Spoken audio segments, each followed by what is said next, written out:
Man. And while Magic charmed Georgia Bird, it was someone else who intrigued her son. He met Irvin at lunch. Irvin is a good dude. I like Irvin a lot better than Magic. I was just so happy to finally be Irvin with him because Magic was like, I don't know if I want to get to know this guy. But Irvin got a chance to talk about family, how he grew up. We just became two relaxed guys, just talking. That day was great. It was a great day. Beautiful day. Still, for Bird, ever the competitor, that's all it was. Just one day. Magic thinks the next year, okay, well, now we're great friends, so, after the game, we're going to go out, we're going to have a beer. And Larry's like, no, you're right. I know you better. You're a good guy, but I still don't want anything to do with you. He's a happy. Boundaries. Don't expect anything. Expect the unexpected. Lucky guy. If me and him got to be really good friends, to go out on the court, he could still play the same game. I couldn't. I mean, that's just the way it is. But when the ad hit the airwaves, for others, the perception changed. I saw those limousines going through the cornfields, and I said, no. They didn't sell themselves out. I heard Converse made a pair of Bird shoes for last year's MVP. Yep. But they made a pair of Magic shoes for this year's MVP. Okay, Magic, show me what you got. Well, this is really a business thing.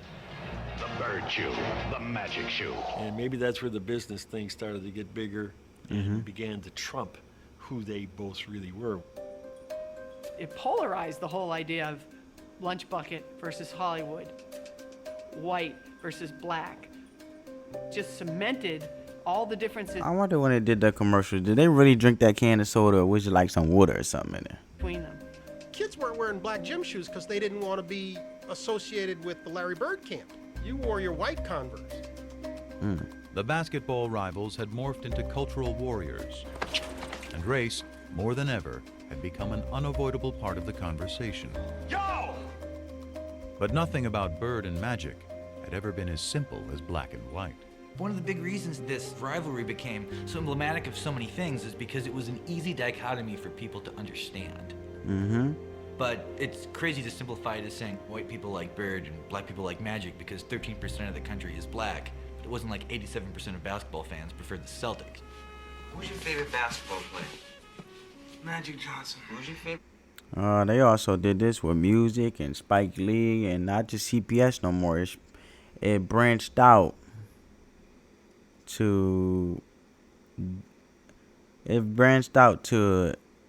being very intensified, but with so many different perspectives, let alone narratives that came along with it. Where we start? Eddie Murphy. Pino, all you ever talk about is nigga this and nigga that. And all your favorite people are so-called niggas. It's different. Magic, Eddie, Prince are not niggas. This is a movie. I mean, they're not black. I mean, let me explain myself. Has the N-word ever been used by a white person to describe Irvin? I doubt it. But as Magic enjoyed his image as a crossover star, it was Bird, the one-time great white hope, who had further emerged as the polarizing racial figure, due in part to that era's increasingly conservative political climate. The rolling back institutionally of the achievements of the civil rights movement were going on apace from about 1975 on. But the triumph of the movement that rolled it back took place in the 1980s. And I think there was people who were very aware in the black community of what was going on. And I think there was a lot of sublimated frustration. And I think one of the ways it got sublimated was into basketball. And I think Larry, through no fault of his own, was the receptacle within which the lingering resentments somehow floated. And after Bird led the Celtics to the championship in 1986, his third in the pros, winning his third straight MVP award in the process, the resentment grew. I always felt that the press was biased in favor of Larry Bird. It always felt to me like I feel like the press was just focused on their marketing strategies. I didn't feel like they was being biased to anything. They was just looking at everything from a business perspective. What was more beneficial to the business, you know? make Larry the hero. You know, you'd see somebody score and Larry would be in a cast in a suit on the bench and they'd say, Larry Bird made that possible. a couple weeks ago when he told that guy he could do it, and he just did it. They gonna get his motherfucker the assistant. He not in the game. Not to be racist, but we have a white guy who's the best in the world. It's predominantly a black sport now, and you got a guy like Larry Bird who can't run, who can't jump, but can do everything out there. That don't mean nothing to me. It don't mean anything to me. It never has. I don't know why. I mean, am I doing something wrong here? Bird may have sought to avoid the I feel like Bird just loved basketball, man. He didn't care about no politics, none of that stuff. He just loved what he do. entirely. But the more he won, the less he could escape it. Now there's a steal by Bird. Underneath the DJ, lays it in. What a play by Bird. In 1987, after Boston beat the Detroit Pistons to advance to the finals for the fourth straight year, Pistons rookie Dennis Rodman called Bird overrated because he was white. His teammate Isaiah Thomas then chimed in with some thoughts of his own. The bad boy Pistons.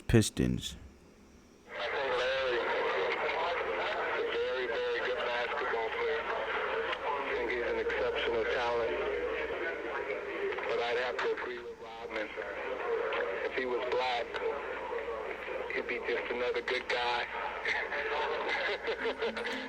I can remember in the locker room, I think it was Jack McMullen came up to me and said, Isaiah just said, boom, boom, boom, boom. And I go, so? He didn't care. He didn't care. Everybody else around him cared very deeply in the days and weeks as it turned out ahead. You gotta realize, man,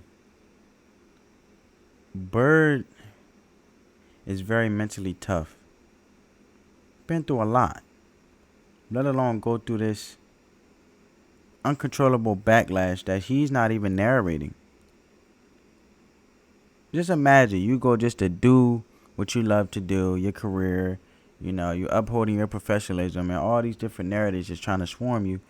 But my man was great at maintaining his own identity, not letting narratives overtake him. And he just stayed positive, spreading that love, that peace, that genuine, strong-hearted, good sportsmanship, good competitiveness, let alone just being a great man while also being legendary, being an exceptional talent, like Isaiah Thomas said,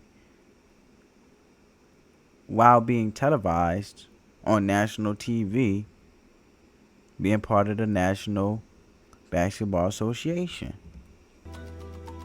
I mean, the media made it out like it was something, but it didn't matter to me what Isaiah or Dennis Rodman said, and it still don't. See, it doesn't matter what people say about you. It's what you say about yourself that matters.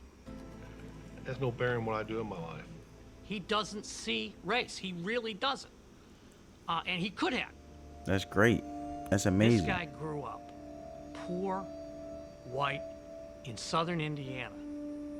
Southern Indiana, the home, by the way, of the modern Ku Klux Klan. How he managed not to be affected by I felt like Bird was a positive impact, just like Magic, in regards of just changing, positive change. Spreading that love, that competitive, they encompassed that teamwork, being a great team player, good sportsmanship, good competitiveness, good professionalism, all in this entirety of also being sincere to oneself. In unison, in unity, you know, while opening doors for generations to come positively while being positive in regards of being their positive self, spreading that peace, love, and positivity, and uplifting the culture in regards of overcoming so many obstacles and barriers that they could be dealing with personally, let alone with their careers and their professionalism, being a part of the game of basketball, as impactful as they were. milieu that he grew up in is, I think, a miracle. To me, it's inexplicable. When I was in about 6th or 7th grade, I couldn't wait till school to be over because I knew over on the courts, the waiters from the hotel would be over there. They were black, older, and they let me play. You know, I always looked at that as I got an opportunity to play against a black man, and they treated me good. I couldn't wait to play against the best, and at that time, they were the best. And in 1987, as Bird vied with Magic to be the best. The flap over Isaiah Thomas's racially fueled remarks forced Bird to address his least favorite topic at the worst possible time. I had to go to a press conference when I was in LA trying to get ready to play the Lakers and tell people I didn't care. This don't bother me. The main thing is if the statements or whatever was said doesn't bother me, I don't think it should bother any of us. From playing all year trying to get back to the Now final. that's being a leader. If it don't bother me, it shouldn't bother you. This ain't the focus. Positively, the game of basketball and just loving the game of basketball and entertainment that comes along with it, while all of these exceptional, talented individuals being exceptional as they are, being great players, showcasing their talents, let alone embracing that, the talents, the amazing talents to make it to the league, let alone also the entertainment that comes with it. Most important, this is what we're here for. Coming together in unison to watch some great sportsmanship, a great sport such as the game of basketball, and just, Play against Magic, this was a distraction. Bird was facing off against Magic for the third time in 4 years, and if their relationship had softened, the determination to beat each other had not. As Game 4 proved, the level of competition between them was higher than ever. Bird played awesome down the stretch of that game. Trailing 2-1 in the series, the Celtics were down by 1 point in the final minute of the game. But Larry Bird wouldn't be easily vanquished. Open his age. Bird goes for three.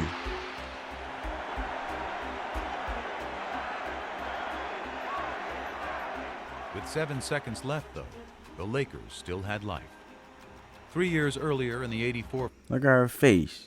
She like, come on, man. Come on. finals, Magic had flubbed a similar situation. But this was a different Magic. One with a whole new bag Look at of Michael tricks. Cooper. My man switched to Kareem, and Kevin McHale jumped out to me. As soon as I saw Kevin, I said, oh, I'm taking him. Magic puts it on the floor, a couple head and shoulder fakes. He raised up in the air, and there was nobody that was going to get that shot. Over 2 people, though. Gotta give it to him.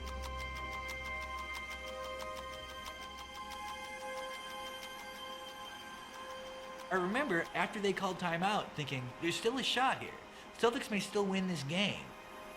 Well, they set up a great play. Bird walked Worthy all the way up, forced the denial all the way up. We've done it before. Clear everybody out, go to the ball, break to the corner. That's a great Caught play. it here, and as he caught it, all he had to do was turn. He just turned, and he just let this thing go. Bird fires it. Got a wide open look, couldn't believe it. And I'm standing right there. It is straight as an arrow. It missed it. Dead on. I think the rim be doing stuff like that, bro. I promise you, bro. I think the rim be ripping people with their shots. I think the rim be rigged sometimes, bro. They were lucky because it was right on line. He looked at me like, how did you ever leave me that wide open? You gotta be kidding me.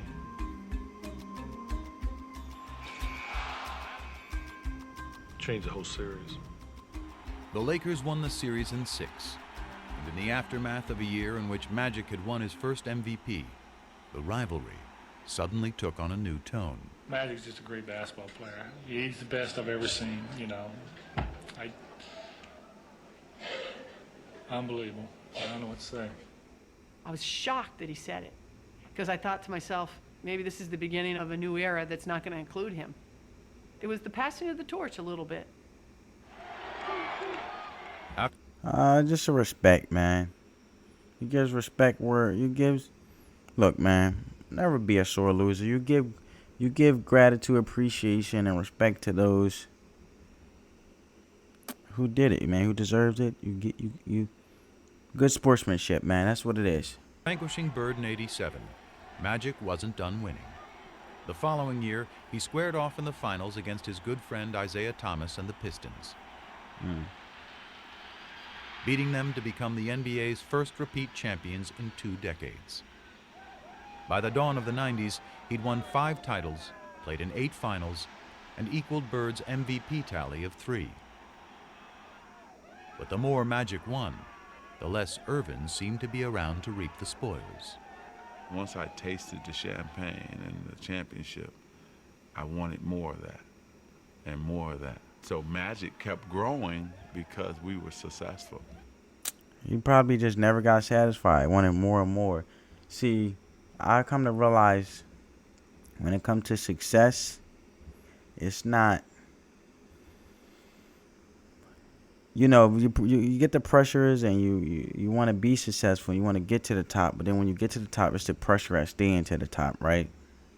And the persona and all of that came with that. You got caught up in the ego. The Prince of LA was now the king. And in Hollywood, being royalty had its perks. What was Irvin Johnson's vice? Now, you know my publicist wants me to say winning. But women loved Irvin. Back then, before voicemail, they used to have these mail slots in the hotels where you leave your key. And when we get into a town, Irvin's mail slot would be so packed, and it would be just Susan and a phone number, Linda and a phone number, Joyce and a phone number. I mean, that was every city, every time. They wanted to be with a winner, man. I was on top of my game as Magic, so I needed all that around me at that time. The women, the this, the that, Hollywood. Magic was living in a context of sybaritic excess from the minute he walked in the door, and he developed a sweet tooth for it. Sex with several women at the same time. Yeah. Like I said, women have different fantasies. Some want to be with 2 or 3 at a time. You know, one time I had 6 at one time. That's just... I really do believe he looks upon Magic Johnson as a movie character he played. I think Irvin got overwhelmed in LA by what it meant to be a star.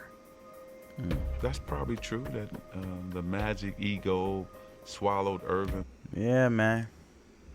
Gotta stay grounded, man. A little bit, but that's okay, because I couldn't win 5 championships without that. Through all of this haze of women and money and fame and fortune, he still kept basketball at #1. He never seemed to lose that focus. Larry had 2 jobs his last 7 years of playing. It was playing basketball, and then it was him being committed to taking care of his back. He had first heard it in 1985, building the driveway at his mom's house back in French Lick. Larry decides to do it himself.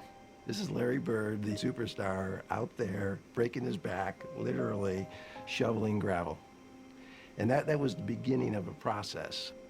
I would see him on TV laying down, and then they told me that he had to lay down on planes, different things like that. And I was like, wow. As Magic soared through the prime of his career, Bird was breaking down. His deteriorating back and punishing style of play proving an excruciating mix. From 88 to 90. Just imagine, man, all that excruciating pain. From 88 to what? Play proving an excruciating mix. From 88 to 92, it was 88, 90, 91, 3 years. painful to watch. It was painful to cover. Larry is quite ornery when he's not feeling well, which means he was ornery for those next 4 years. He could manage the pain in a way that very few people can do. There'd be days he could come in the office and he couldn't stand up straight. But even after 2 ruptured Achilles tendons and surgery on his back in 1991, Bird kept going to work. Product of a lesson learned many years before, seeing the swollen ankle of a man long since gone. Well, we don't know if it broke or not, but it looked broke to me. Had to go to work and he had to get his boot on, and it took everything I had to help him get that boot on his foot. And he stood up limping, and he says, well, I'll see you this weekend, because he was working construction at the time. And I was pretty amazed how he could fight through that all week, then come home. See, fathers play important roles, man. Mothers too. But when it come to, you know, your household and what you see and what set an example for you plays a big role, man. Weekend, it was black and swollen, and he'd sit around on the weekend and put that boot on and go again. If you get paid to go to work, you got to go to work. It was a situation that he was seeing almost daily. He had lost the structural stability in his spine, so it would slip into abnormal positions to try and lock itself to get an artificial stability. That's like getting your finger stuck in a door and somebody's still pushing on the door. So what we had to do was unlock his spine, realign it, do techniques that would hold that for 4 hours, 6 hours, that type of thing, and then he'd go play basketball. Dang, man. So unlocking your spine. Oh. Every time I would play, I was wondering if I was going to be in a wheelchair. Was I ever going to be able to, walk on the beach or hold my kids? His pain and his quest for basketball became all-encompassing. Very few people really knew what Larry was living with, because this was Larry's issue, and there was no sharing of his pain. Yeah, Larry was just quiet and doing what he had to do, going to work. He looked at it like, I'm going to work. I probably should have retired in 88, 89, but it's that competition. Maybe one more chance, me and Magic could get together in the finals, but it never happened. I'm sleeping, really, laying down, just waiting on the game, and the phone rings, and the voice says, "Hey, you gotta come back to LA." And I said, "Okay, why?" "Well, I can't tell you until you get to LA." So I said, "Okay." 2 hours later, he was in the office of Lakers team physician Michael Melman. Dr. Melman starts to tell me that, through the physical that I took, that they discovered that I had HIV.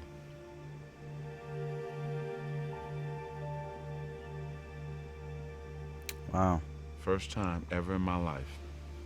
I'm such a control freak, right? And do things the right way. I'm out of control. So his health situation made him come to a realization or epiphany of he needed to get it together along with his actions. And you made better choices from a basketball, from your career and a basketball perspective. But from a personal take care of you perspective, not so much. Oh, it was everything. How is it possible? What happened? How did it happen to me? And my mind is racing, and then you're just devastated. Further complicating things, Magic had gotten married just 2 months earlier, and he feared the worst for his new bride, Cookie, who was pregnant with their first child. I don't know what's going to happen with my wife and my baby. I don't know what's going to happen to me. I don't have control of the situation, and I was lost just for that next 2 or 3 weeks. And after Magic learned neither his wife nor his unborn child were infected, he began revealing the news to his inner circle. The phone rang, and it was Magic's agent, Lon Rosen. And he said, "Irvin's looking for you, call him." And I said, "I'll call him when I get to Paramount." And he says, "Call him now." I said, "Lon, I'll call him when I get to Paramount. I'll be there in 20 minutes. And he said, "You gotta call him now. Irvin's HIV positive." I remember I was sitting on the bed. I remember standing up at that point. And I said, "How is that possible?" I'm thinking Irvin's gonna get skinny and die. I mean, literally, that's what I thought. Irvin's gonna get skinny and die. The first person I thought of was Larry. I wonder what Larry thinks.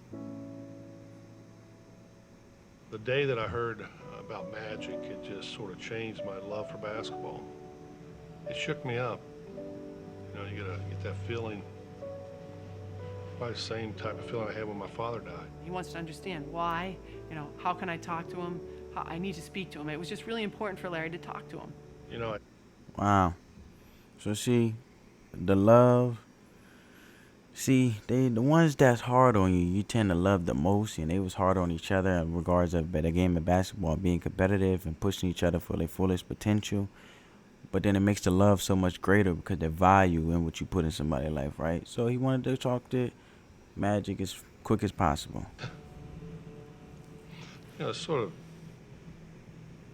I don't know. I wanted to hear it from him. Probably didn't believe it.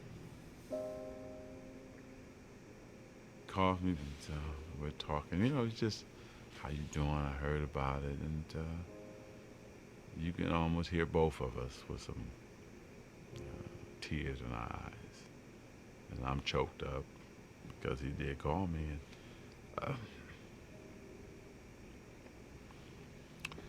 and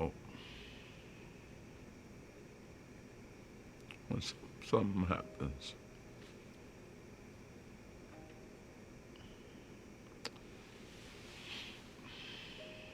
to you,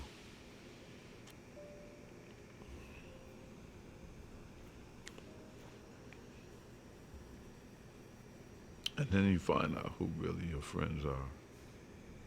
Yeah, when you go through something, you find out who really there for you, man. Who really care about you.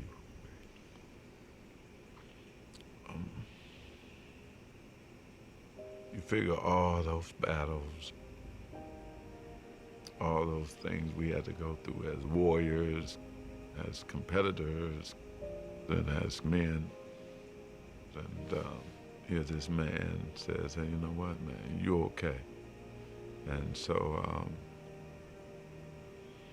that was the greatest moment for me too, to have him check on me and to make sure I was okay. First of all, let me say good late afternoon. Because of the HIV virus that I have attained, I will have to retire from the Lakers today. It's the only press conference I've ever been in where I've seen reporters cry. I mean, we thought this guy was in total denial. I plan on going on living for a long time, bugging you guys like I've always have. We thought this smile was going to be wiped off his face forever, and he was going to die, we're going to watch him die in public. I just remember in the room, he was joking, and I'm sitting there looking at him crying, and he's like, Coop, man, I'm going to be okay. I'm going to be okay. It's going to be all right. I am Positive, strong man. I'm going to beat it, and I'm going to have fun. Sure, come on. You're going to beat this? And to him, it was a contest. Larry Bird and Magic Johnson, AIDS and Magic Johnson, he's same thing. It's just a different game, different rules, but I'm still going to win. He wasn't planning on going nowhere. Urban was planning that day to find the right medicine, to eat right, get rest, and live forever. That's what he was planning. Thank you again, and I'll see you soon. But as Magic put up a positive public face, his nemesis, still out of sorts, shed the mask he had hidden behind for years. He was visibly like, wow, how could that happen? It really set him back. Probably the two toughest days I've had since my father passed away, and I've been very depressed and sort of been out of it. I listened to him talk in this press conference about how devastated he was, and I remember thinking to myself, goddamn, Larry found Irvin. Just out of the blue, something like that happening. It's just, I've never had, other than one other instance, and I was hoping I'd never see that again because Well, man, the competitive side, but also the loving side. Tough love, right? That's what they accomplished. The tough love from the competitive standpoint, and then the love outside of the competitiveness and their professionalism. The trueness of love they had for each other was real, like brother to brother. how I felt weeks after that. This man, Irvin, met Bird's mom. And yesterday was just a sad day. And at his game that night, Bird was forced to confront pain he couldn't so easily play through. And he got pain in his I health didn't want to be issues there too. that night. First time ever. And really last. I remember we played in Atlanta. Had no feel for the game, you know. This wasn't a good time to be out there. Never had that before. That night he threw a pass. I'll never forget, he threw a half-court pass behind his back for a layup. And if you blurred your eyes, you squinted your eyes, it looked like magic. And that was Larry saying goodbye. You know, I mean, this competition thing is amazing. What it does to you. What you put your body through and what you do and what you say and how you feel. And knowing that he's not there wouldn't feel right. I think it's all them years that, you know, what's he doing? What if he's practicing this hard? I bet he shot 500 shots a day and I didn't get 500 in. It's always that mind games. Yeah, that voice, that voice in your mind asks you all these questions, you know. Bird played through the 91-92 season, his last in the NBA. But a part of him was already gone. I didn't check the papers anymore. You know, it didn't matter. I still wanted to compete, you know, but it wasn't the same. It really wasn't.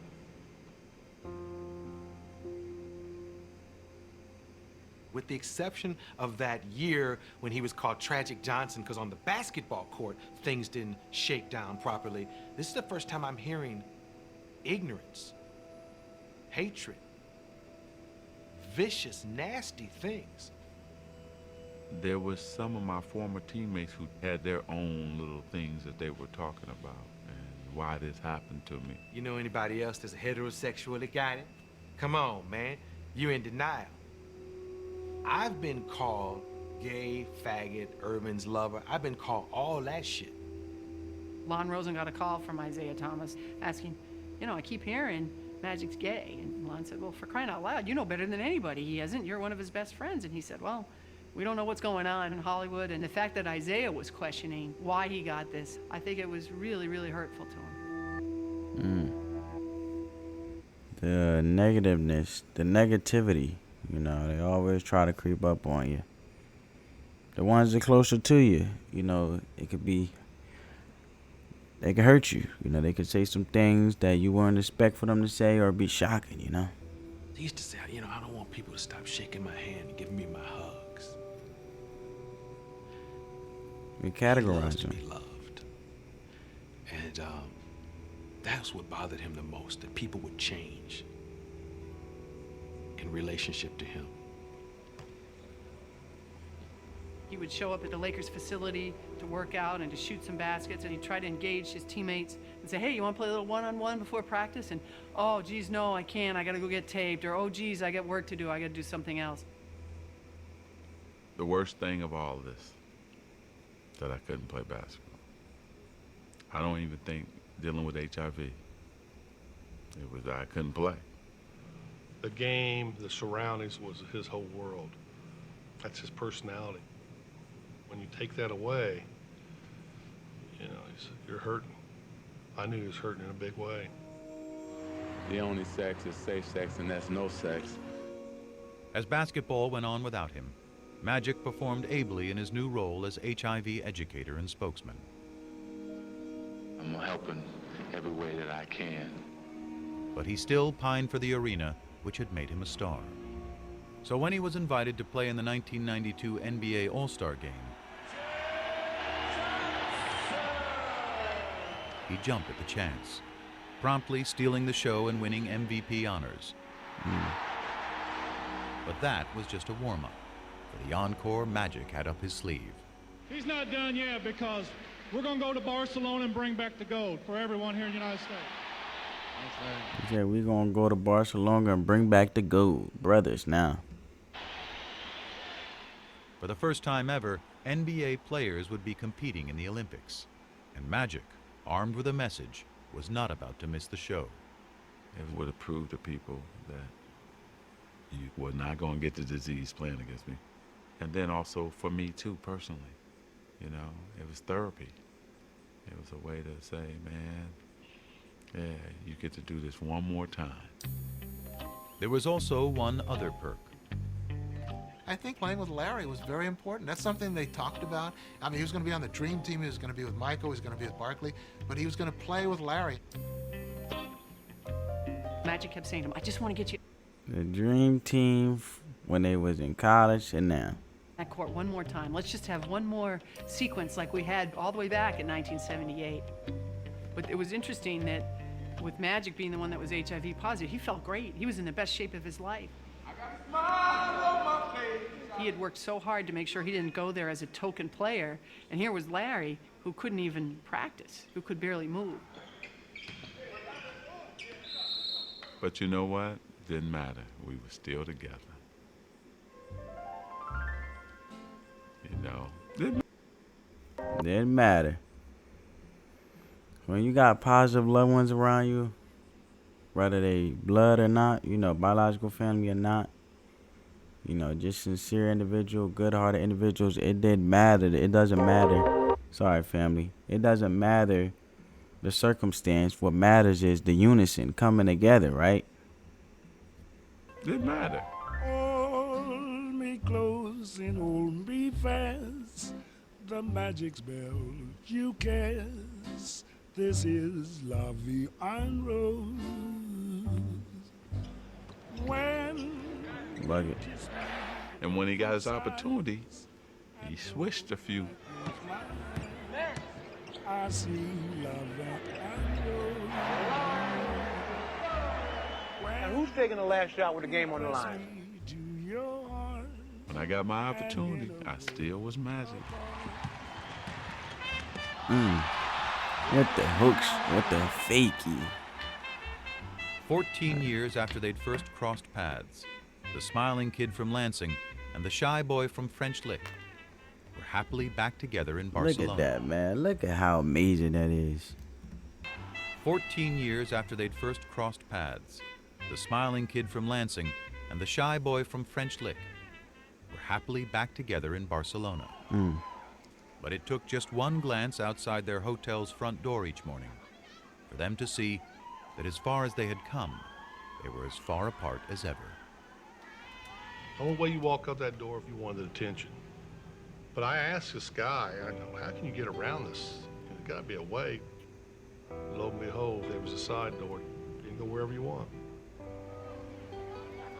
I was going to tell him about it, but seeing that smile on his face, the closer you got to that front door, come on. He didn't want no side door, you know Irvin.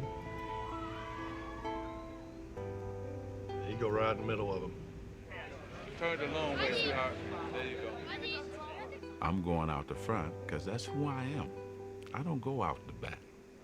I don't go out the side. That's not me. If you want to go somewhere in a hurry, there's a door that leads you there, and I found it. I respected him for that. And so, hell, I would try to find a side door for him. Brothers that understood each other and they were uniquely different in their own ways, aligned to their purpose, and they respected it. You know, and they also pushed each other to their fullest potential, but also understand the boundary of understanding this is who they are, and I'm not going to pressure them to be something they're not, or put expectations on them. And we never tried to change each other. That's what made this relationship great. That's amazing, man. One of my pet peeves always is when people say, oh, Michael Jordan saved the NBA. Bullshit. Bullshit. Magic and Larry saved the NBA. That's who saved the NBA. Magic and Larry. Magic and Larry. Bird and Magic. To the millions who once watched them, now more than ever, they are It was M&M's. Look at that joint. inseparable. A pair of athletes thrown together by the cosmos to compete. A pair of men who discovered a bond in the midst of that competition. Decades removed from the height of their rivalry, their bond endures. Two impossibly different men with a connection only they can fully grasp. It's almost like a private little club, and only the two of them are in it. And every once in a while, they need to show up to have a reunion and pay their dues to each other. But they don't need the day-to-day contact that most friends need. It's just not that kind of relationship. But I always get this good feeling when I know I'm going to see him because he makes you feel good. You know, he really does. He's unbelievable. He's very private, but if he's your friend, man, you got a friend for life. And Larry Bird is a straight shooter. He'll tell you when he don't like you. That's one thing I wish I could have from him, that he has that I don't have. Magic probably rock the cradle and give you the benefit of the doubt, but Larry Bird, like, this is what it is. He already an action guy. He gonna tell you what he gonna do, what ain't gonna do. But let alone, he also gonna tell you if he rock with you or not. Wish I had that. I mean, he walked in here, this whole room would change, and maybe that's what I always wanted to be, but I just couldn't. Well, they befriended the very thing that they wanted to be, but they couldn't, and they wish they could do within themselves. They surrounded themselves with someone that could, and they pushed each other in that way. You know what I'm saying? So that was amazing.